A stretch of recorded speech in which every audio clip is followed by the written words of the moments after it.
呀，林小姐。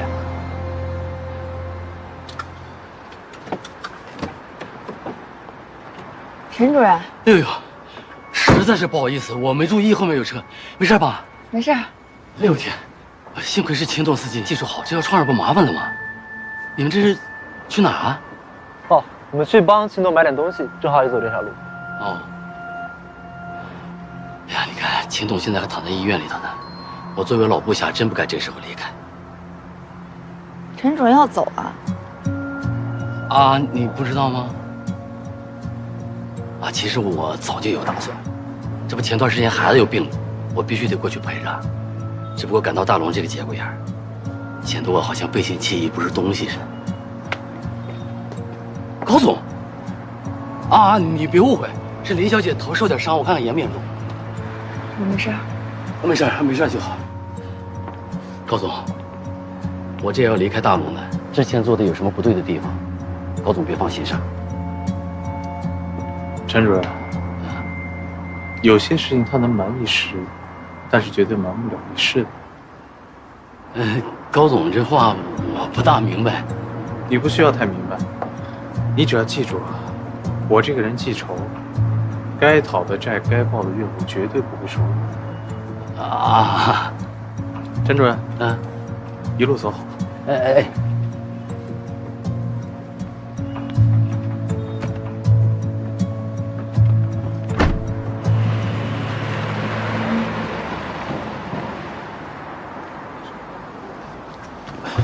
你知道刚有多危险吗？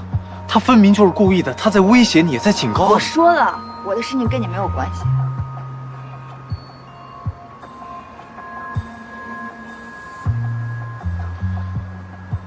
别查了，我不可能让我爸就这样被冤枉。我找到寄件的人。谁？陈耀，他是当年清润的财务。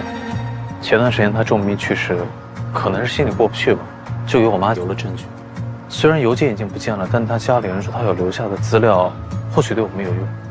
东西现在在哪儿？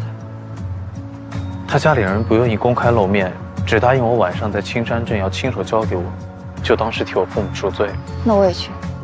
但他们家里人只让……行吧，有消息你随时通知我。别忘了，这次我不会让你失望。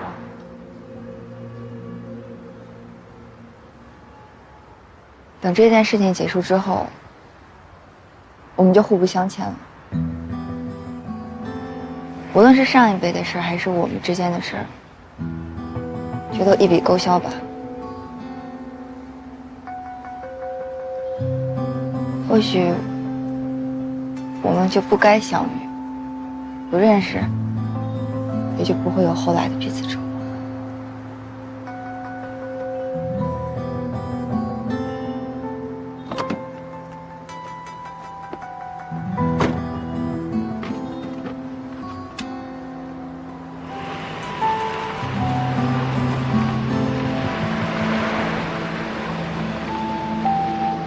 可是遇见了你，是这么多年我唯一的幸运。